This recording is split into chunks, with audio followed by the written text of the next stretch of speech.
Nunca imaginé que enseñar me llevaría a ver lo imposible. Recuerdo perfectamente aquel viaje.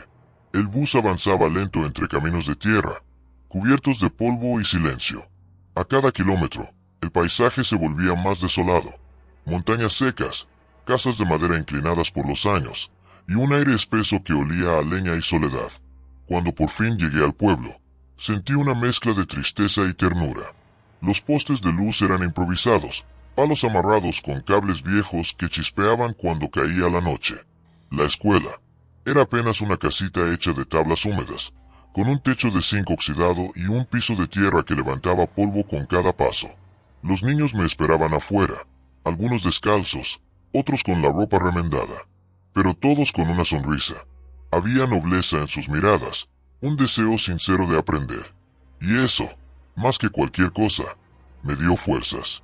Aquel día prometí hacer todo lo posible por enseñarles, por traer un poco de luz, aunque fuera con mis propias manos.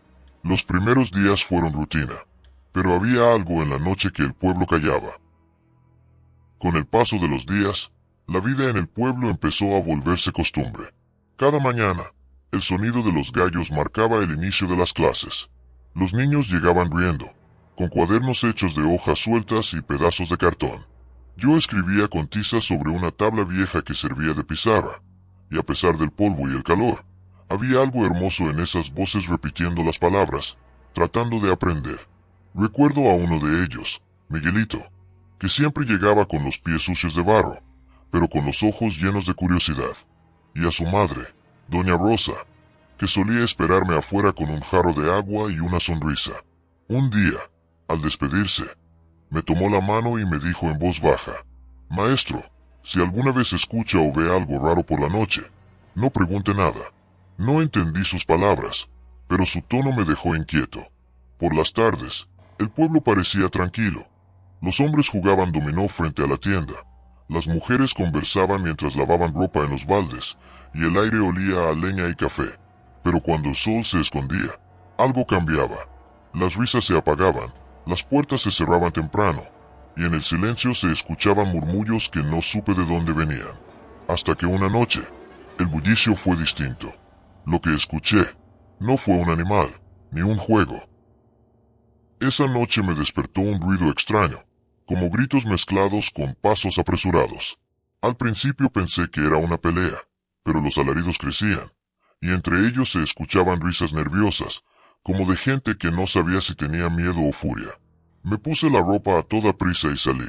El aire estaba frío y denso, y las lámparas de petróleo titilaban con un brillo débil, lanzando sombras torcidas por las paredes de madera.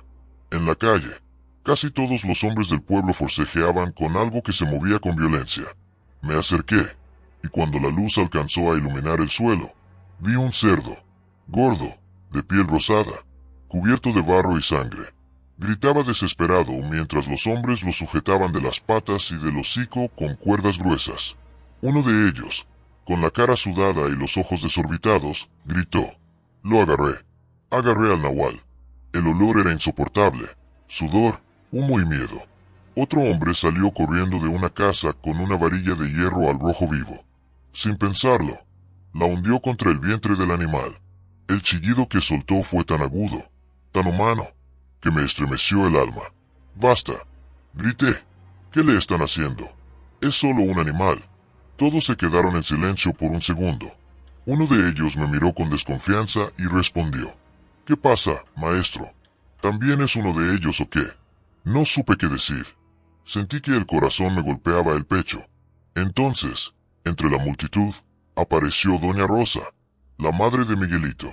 Me tomó del brazo con fuerza y me susurró: «No diga nada, maestro. No lo entendería. No esta noche». Las llamas de las lámparas iluminaban las caras tensas, los brazos sudados, el cerdo temblando de dolor. Nadie parecía dudar de lo que estaban haciendo. Uno de ellos, el más viejo, escupió al suelo y dijo: «Amárrenlo al poste. Si de verdad es un nahual, antes del amanecer se va a revelar». Lo ataron con sogas tan apretadas que la piel se le abrió en algunos puntos. El animal chillaba y se retorcía, pero nadie se apiadó. Solo el sonido del fuego y las respiraciones agitadas llenaban la noche. Yo no podía moverme. Mi mente de maestro, de hombre de ciencia, no alcanzaba a comprender lo que veía. Intenté convencerme de que era una locura colectiva, una superstición, pero algo en sus rostros, esa mezcla de fe y miedo, me hizo dudar. Uno a uno, comenzaron a irse, dejando al cerdo amarrado bajo la luz temblorosa del poste.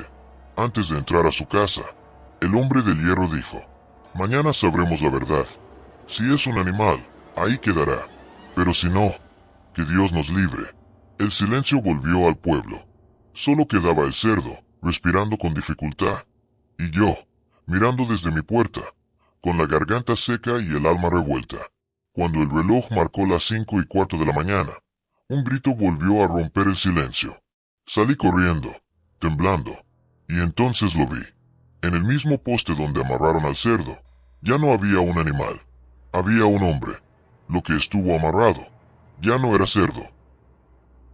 Era un hombre, un anciano delgado, con la piel cubierta de lodo y sangre seca. Estaba desnudo, temblando, y las sogas aún le marcaban las muñecas y los tobillos. En su vientre y su espalda se veían las mismas quemaduras del hierro que vi horas antes sobre el cerdo. El silencio del pueblo era sepulcral. Solo se escuchaba la respiración entrecortada del viejo. Entonces un hombre gritó: «Ahí está». Se reveló. Yo me quedé paralizado, sin poder entender lo que veía. Fue doña Rosa, la madre de uno de mis alumnos, quien se acercó y me habló con voz baja. Por eso le dije que no preguntara, maestro. Ese nahual ha estado rondando el pueblo. Hace 2 semanas se llevaron a 2 bebés, y los rastros llevaban siempre al monte. Era él. Siempre ha sido él. El viejo sollozaba. Decía que era inocente, que no recordaba nada. Pero los hombres no le creyeron. Uno de ellos lo señaló con rabia. «No lo queremos volver a ver por aquí. Si vuelve, ya no seremos tan amables como esta vez». Lo soltaron. El anciano se alejó tambaleando entre la neblina, hasta desaparecer entre los árboles. Nadie lo siguió. Nadie volvió a hablar del tema. Yo permanecí en silencio, mirando aquel poste manchado de sangre, intentando buscar una explicación, pero no la encontré. Todo lo que sabía, todo lo que había aprendido en libros, no servía para entender lo que había ocurrido esa noche. Esa mañana di mis clases como si nada hubiera pasado, pero en el fondo sabía que nada volvería a ser igual. Comprendí que, aunque uno viva confiando en la razón, hay cosas que no se pueden explicar, cosas que viven entre la fe, el miedo y la oscuridad. Y desde entonces, cuando cae la noche y el viento sopla entre las casas viejas, todavía escucho ecos de aquel chillido lejano, recordándome que lo que vi esa madrugada fue real. El nahual existía, y yo estuve allí para verlo.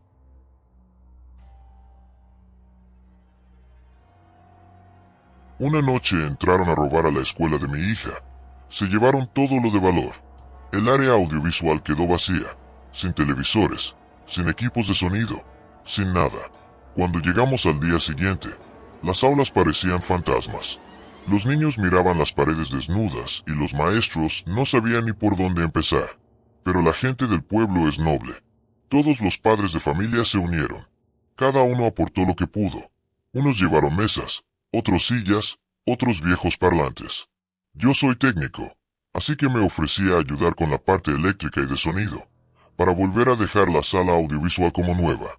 Entre las donaciones, alguien trajo un televisor antiguo, de esos de marco de madera, pantalla curva, pesado como una caja de piedra. Dijeron que funcionaba bien, que serviría mientras llegaba algo mejor. Yo lo instalé en una esquina y comencé a revisar cables, conexiones, enchufes. Esa tarde se hizo de noche antes de que terminara, así que decidí quedarme un rato más para probar el sonido. La escuela estaba vacía, solo se escuchaban los grillos y mis propias herramientas. De repente, lo vi. Una silueta, pequeña, borrosa, justo reflejada en el vidrio del televisor. Giré rápido, pero no había nadie, solo mi sombra y el eco de mi respiración. Me reí nervioso. Pensé, estoy agotado, llevo demasiadas horas metido aquí. Seguí trabajando, pero algo me hizo voltear otra vez. En el reflejo de una de las ventanas, pude ver esa misma figura, no dentro del televisor, sino saliendo de él. El corazón me dio un vuelco. Dejé caer el destornillador y corrí fuera de la sala. Afuera, el aire me pareció más ligero, pero el miedo seguía conmigo. Me repetí una y otra vez que debía estar cansado, que todo había sido producto del estrés. Pero esa noche, al cerrar los ojos, lo supe. No era solo cansancio, porque el frío que sentí en esa sala se quedó conmigo, incluso cuando apagué las luces. Los días siguientes fueron los peores. Cada vez que entraba a la sala audiovisual, el ambiente se volvía insoportable. Hacía un frío antinatural, como si el aire se volviera pesado, húmedo, muerto. El olor a polvo viejo y madera mojada me rodeaba, y siempre tenía la sensación de que alguien respiraba muy cerca, justo detrás de mí. Encendía el televisor solo para probar los equipos, y ahí empezaron las verdaderas apariciones. Ya no era una sombra borrosa, ahora podía distinguir la forma de un hombre, pálido, inmóvil, sin rostro. Solo estaba ahí, de pie, dentro de la pantalla, observándome. Apagaba el televisor y la figura desaparecía, pero con el paso de los días, algo cambió. Cuando lo apagaba, la silueta tardaba más en irse. A veces seguía allí, difusa, como una mancha que se negaba a desaparecer. Empecé a notar un patrón, un conjunto de reglas que, sin querer, fui descubriendo. El ente se activaba con los reflejos. Cuando la luz de la tarde daba contra la ventana o el brillo del metal del proyector, ahí aparecía. Respondía a mi atención. Cuanto más lo miraba, más nítido se hacía, como si se alimentara de mis ojos. Y resistía el apagado. Cada noche, permanecía un poco más en la pantalla, como si aprendiera a quedarse.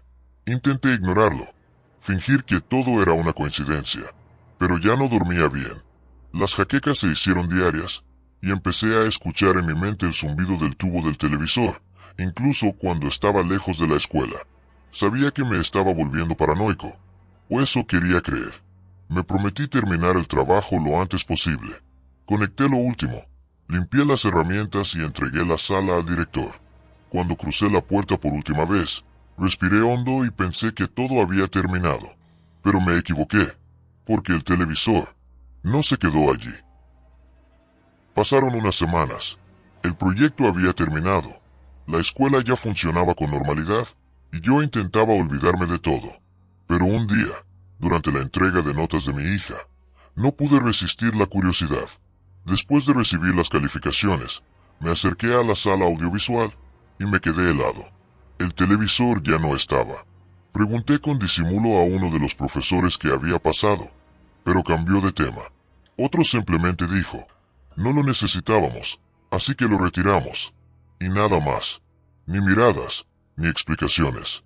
Solo silencio incómodo. Pero mi mente no me dejaba tranquilo. Así que, aprovechando que todos estaban en el auditorio, entré a escondidas al cuarto donde guardaban los objetos viejos. Abrí la puerta despacio, y el mismo frío de aquella sala me envolvió de golpe. Y ahí estaba, el televisor, tirado en el suelo, cubierto de polvo. La pantalla, completamente tapada con una tabla, clavada con puntillas como si quisieran sellar algo dentro. Me agaché con cautela. El cable colgaba por un lado, pero no estaba desenchufado. Estaba cortado, con cortes irregulares, desesperados, como si alguien hubiera querido destruirlo a toda prisa. No me atreví a tocarlo. Solo me quedé mirándolo, sintiendo como el mismo escalofrío de aquella noche regresaba a mi cuerpo. En ese momento entendí algo. Yo no había sido el único que lo vio. Alguien más trabajó en esa sala, y vivió algo peor. Algo que lo obligó a sellar ese televisor, a callar su historia.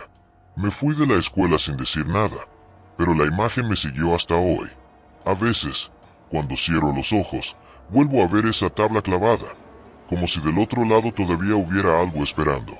Si alguien conoce la otra parte de esta historia, escríbanos al correo que dejamos en la descripción y cuéntenos qué pasó con ese televisor. Porque a veces, lo más peligroso de un reflejo es lo que decide quedarse.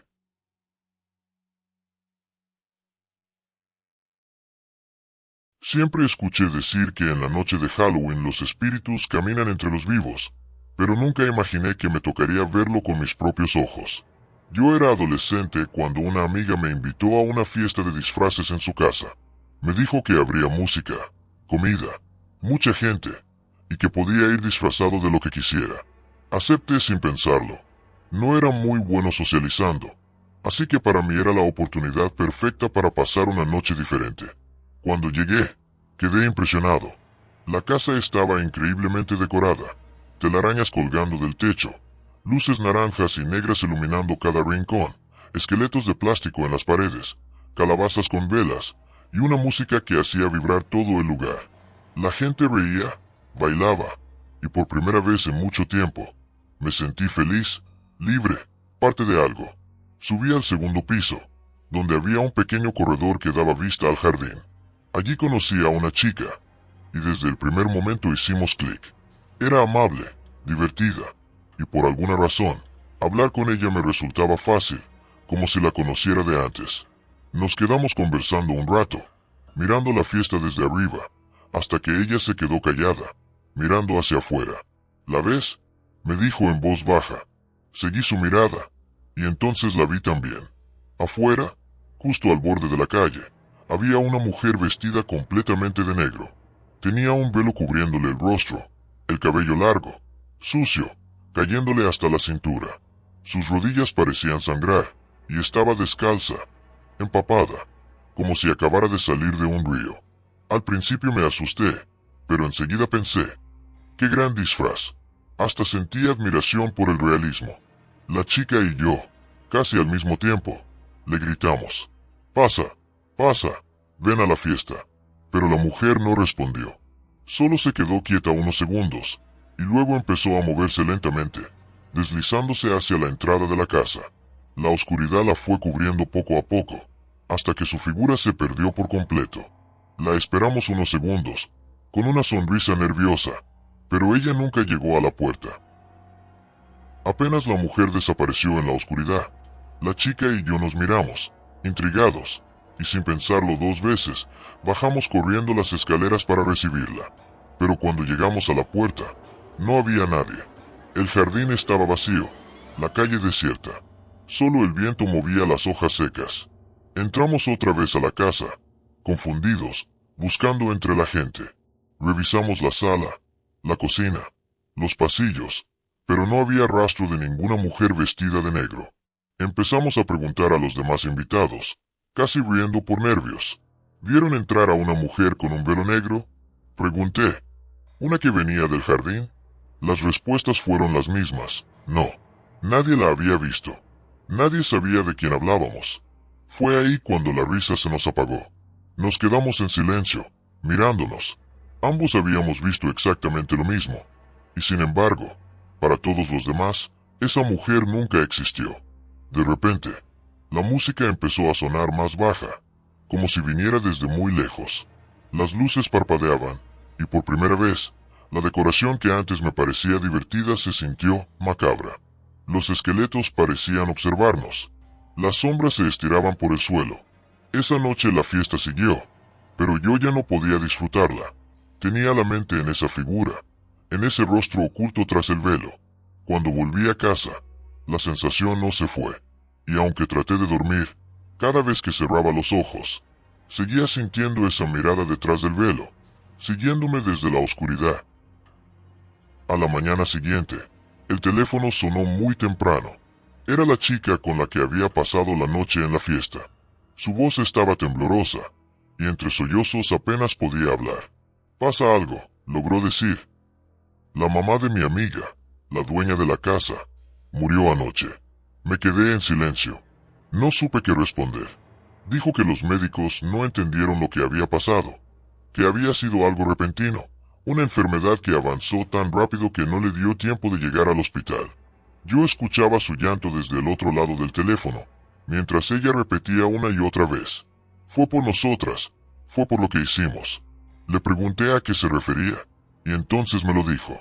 Cuando le dijimos a esa mujer que pasara, tal vez la dejamos entrar. Me contó que la madre de su amiga era una mujer muy exitosa, y que antes ya le habían hecho trabajos de brujería por envidia. Su voz se quebró. Yo creo que esa noche no era una invitada, era algo más, y sin decir nada más, cortó la llamada. Nunca volví a saber de ella. Desde entonces, cada Halloween, la culpa vuelve a mí. Desearía ser escéptico, poder decir que fue una coincidencia, pero no puedo, porque aún recuerdo esa figura bajo el velo, y cómo desapareció justo después de que la invitamos a entrar. Dicen que en Halloween los muertos visitan a los vivos, pero nadie te advierte que, si los invitas a entrar, algunos deciden quedarse,